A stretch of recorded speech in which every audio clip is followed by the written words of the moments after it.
देखिए, आज हम आपको जानकारी देने जा रहे हैं शुरुआती दौर में जब सिरौरा गांव में धान की जो फसल रोपी गई थी, तो हमारे विजयपाल भाई जी लाए थे। कैसे, कहां से और क्या नाम था बीज का, अपने मुख से बताएंगे। बताइए विजयपाल जी। ऐसा जी, जब धान हमने स्टार्ट करा था तो हमारे यहाँ पर नदी का पानी आ जाया था। अच्छा, तो सामने नदी है जैसे, तो ये पूरा भर जाता था नदी। पानी भर जाता था। तो हमारे मामा आए थे गांव देवड़ा, सूरजपुर, ग्रेटर नोएडा से जी। तो वहाँ पंजाबियों के फार्म से वे धान का काम करते थे। सन कौन सा था साहब? सन था जी 1986। 1986 में? 1986 में ये हमने काम धान का स्टार्ट करा था। प्याज भी हम सरदार जी और मामा के फार्म से लेकर आए, देवड़ा से। अच्छा। हाँ, और वहाँ से बीज कौन सा था साहब? बीज था जी, वो उस समय बीज था छोटी मोटी धान थी, सरबती। सरबती। हाँ जी, वो उस धान को लेकर आए और हमने स्टार्ट किया। फिर उसमें धीरे धीरे अगली साल कुछ और बाकी आपकी देखा देखी फिर? देखा देख हमारे गांव में भी और फिर ऊपरले हमारे सभी इलाके में भी धान की रोपाई होने लगी। फिर तब तो हम अपने हाथ से ही करते थे, अब तो लेबर से भी होने लगी, जीरो टिल मशीन से भी होने लगी, और बाकी अब तो काफ़ी करने लगे लोग बाग।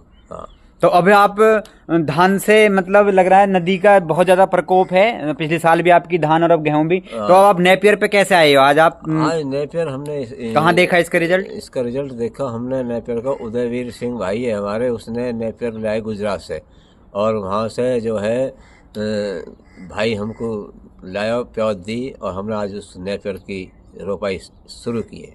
बहुत बहुत धन्यवाद साहब। और मैं उम्मीद करता हूं कि जैसे आपने पूरे इलाके में जो है धान का प्रचार प्रसार किया था, उसी प्रकार आप नेपियर का नेपियर प्रचार किया जी। ये तो बहुत अच्छी चीज़ है, इसमें पशु के लिए बहुत अच्छा चारा है।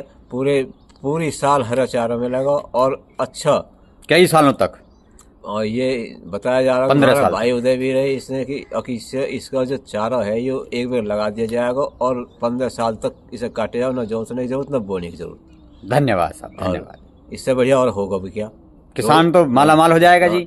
ना रोज की जुताई करवानी, ना रोज का, इसमें खर्चा भी नहीं है और आमदन पूरी है। अच्छा साहब, इस साथ साथ में ये बताइए, ये मल्टीप्लायर खाद आपके सामने रखा है, इसका आपने चमत्कार गेहूं में देखा है? इसका चमत्कार हमने देखा साहब, इसका चमत्कार ऐसे देखा हमने। हमारे खेत में इखेरा दुहरा ब्याज था।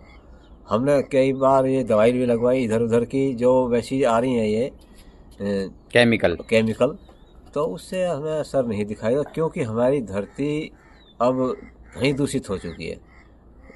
जितना ज़्यादा दे रहे हैं और ताकत कम होती जा रही है। तो हमने इसको लगाया, लगाने के बाद में तो हमारे खेत में दुगना बदलाव आया। 10 दिन के अंदर अंदर ही? 10 दिन में ही खेत काला भी पड़ गया और उसमें फुटाव भी ज़्यादा हुआ और लंबाई भी बढ़ने लगी। लंबाई तो बढ़ गई। हाँ, उसका ग्रोथ अच्छा हुआ। तो आप और किसानों को क्या सलाह देना चाहेंगे मल्टीप्लायर के बारे में? ये सलाह देना चाहता हूँ कि जो है सभी इसी को लगाएं, और इससे जो वैसी जो जहरीली दवाई हैं उनसे बचें, और बचने के बाद में बीमारी कम होगी, खेती भी बचेगी, आमदनी बढ़ेगी। ये सब सौदा जो है बहुत ज़्यादा धरती में विकार आ गया है, कारण ये जो हम वैसी जो दवाई लगा रहे हैं जहरीली, इससे धरती को बचाया जाए और ये अपनी ऑर्गेनिक खेती को लाया जाए, करिए। धन्यवाद साहब, धन्यवाद।